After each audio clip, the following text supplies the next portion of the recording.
میرے پیارے بھائیوں، ایک سوال اور اس کا جواب سماعت کر لیں۔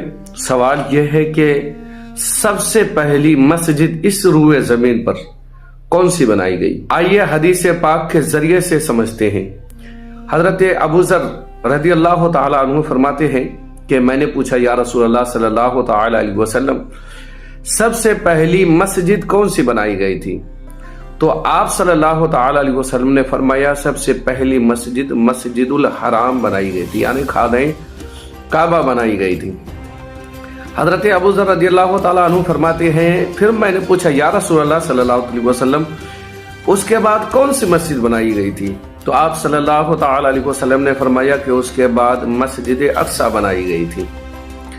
اس کے بعد حضرت ابو ذر رضی اللہ تعالیٰ عنہ فرماتے ہیں یا رسول اللہ صلی اللہ تعالیٰ علیہ وسلم، ان دونوں کی تعمیر کا درمیانی فاصلہ کتنا تھا؟